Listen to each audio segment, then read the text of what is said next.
Suck on this, you furry little weirdos!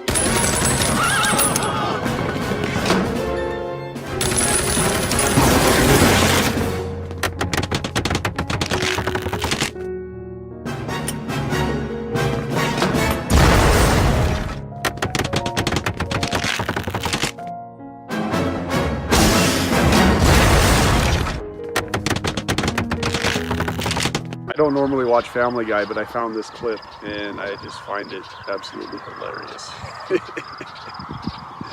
Now, before you get all mad at me, I have shown it to actual Amish people and they find it funny too. But we are here, 10-Minute Tuesday. We're gonna do it with whatever birds these are. Are they blackbirds? They're kind of annoying. Just hanging out up there in our dead tree. Actually last week while I was in Seattle, I got to pet a crow. I think it was a crow, and I know they're evil birds and they're bad birds and whatever, but it was pitch black. I don't know if it was a baby trying to fly. I don't know. It was pitch black and blue eyes, just gorgeous. I'll throw that video in here.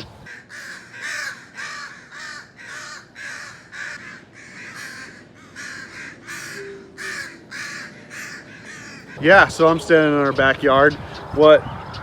Somewhere right about there. You guys can't see them, but they're the Jarbidge Mountains. They are in Nevada. Still have a little bit of snow on them. I am facing north towards, well, the Sawtooth Range up in Stanley area. Today I get to go have lunch with a viewer who brought his son out here to work at Sun Valley in Ketchum, Idaho, the ski resort, I believe, if I'm not mistaken. It is a ritzy place. I am coveting his job a little bit. That is a beautiful area, and I could make myself at home in Ketchum, especially with all the mountains around it. So yeah, I'm looking forward to that lunch with him. I think he works at Jayco and he's gonna visit the plant out here, and we're just gonna meet up and have lunch. Yeah, 10-Minute Tuesday. Why did I play that little clip? Well, because that's related to the question I get quite a bit, and I think a lot of Amish people get. And that is, what do you miss most about being Amish? And there's a couple things. I think there's at least two things that most ex-Amish people will say when you ask them what the positives are about being Amish, because there is a lot of negatives, right? But what are the positives? And there's two things, and that one is that we are all thankful for the work ethic that we were taught growing up. And the second thing that most people will always, the first thing they will always say is community. They miss the community, and that's the case. That's the case with me. I miss the community. They work together.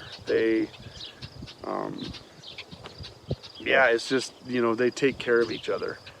Like I've used the example before, when if a neighbor has somebody, let's say the neighbor man dies, you know, he lives on a farm even, the whole neighborhood will come together, and while the family is mourning, the neighborhood will clean up the house, the place, the barns. They will do all the chores. They will even do the farming, if, you know, baling hay or whatever if necessary. So the family doesn't have to do that they can take care of, or just, you know, be together and mourn their loss. And, you know, it's just huge. It's they just do things for each other a lot. And you know, like the barn raisings, they get together, and in a day or two a barn is built like that. You know, another example was, like, I think I've shared it before, but a house burned down, a family's house burned down in my parents' community, and in 7 days they had a new house built, fully furnished, cabinets, furniture, new clothes sewn for the family. You know, and it works so much better that way. And I wish we could do that out here, but it seems like we're all just kind of on our own little path. And you know, we have with the church, we've all, you know, the men have shown up Saturday mornings and gone and cleaned up a place for somebody or something like that. But you know, it's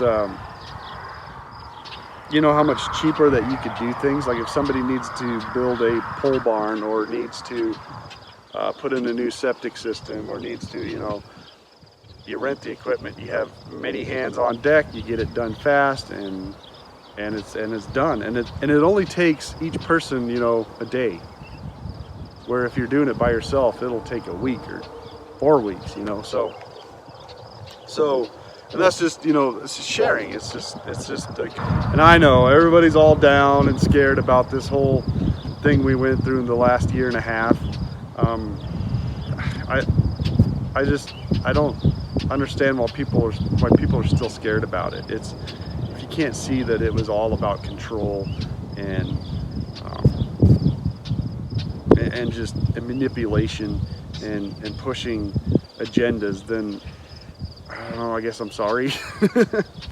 Because it's been very clear, by now it should be very clear that it was more than just an illness, right? So, but I'm not going to talk about that more. But I think there's a lot of good coming out of it, is what I'm getting at. I think we're heading into, I think this has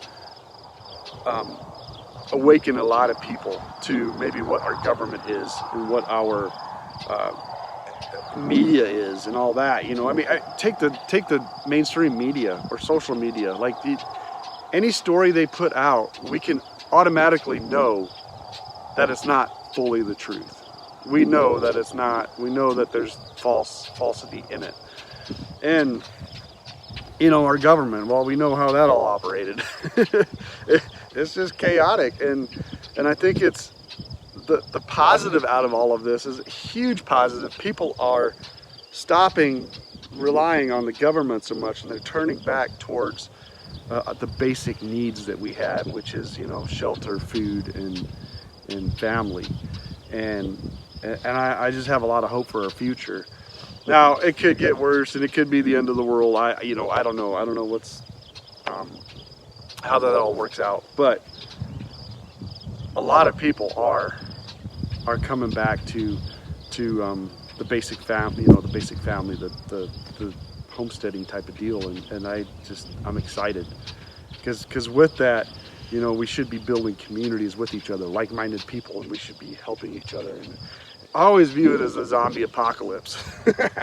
You watch movies and everything's just desolate, which is not going to be the case. But let's say there is another Great Depression, because the economy is booming, the housing market is soaring. It's going to pop, guys, sometime.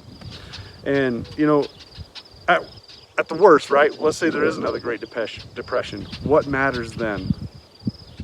All these toys and money that you can have?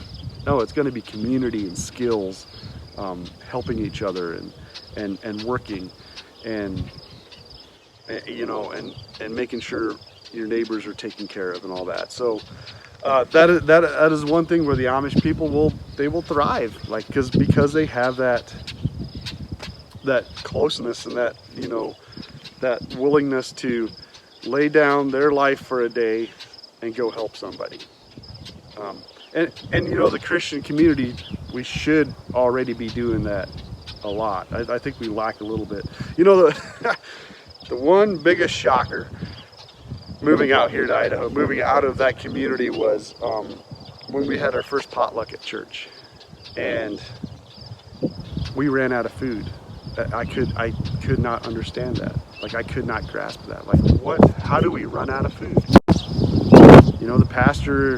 The two pastors didn't really get to eat much. They were scraping the leftovers, and a couple times we showed up late.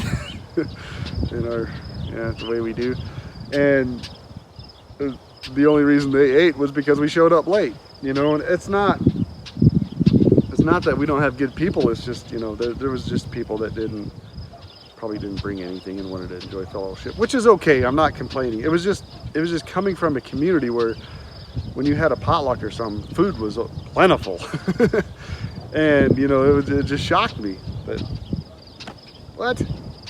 We're out of food? How? So yeah, that's community. Community is the number one thing, guys. It's huge. Just a warning though, with community, with that closeness, working together and all that, you get to know people more, and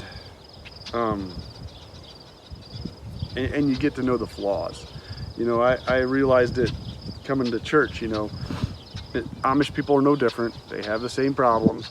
But you walk into church, you walk through those church doors Sunday mornings, and you worship and you listen to the sermon and you talk to people a little bit afterwards, and then you leave. Everything seems well and good, right? But start serving in a church. Start actually getting in there, being in the cleaning ministry, or being doing worship, or sound, or children's ministry, or whatever it may be, and you get to know fellow Christians. And trust me, we all have our problems, and there, it isn't all cake and icing, right? Same way with Amish people communities. There is, you know, they do it well, but you will get to know people at their core level more so, and you have to give grace, because we are all humans, and we have negatives, right? So don't despair, guys. Shine that light of Christ every day. You know, I think we're either Jesus might be coming back soon. That'd be awesome, or we might be eking our way out of Babylon, which is what we're living in now, the way morality is, right? So chin up, have hope, hit that like button, subscribe, share. I'm CJ, this is the Amish Potato. We'll see you on the next video.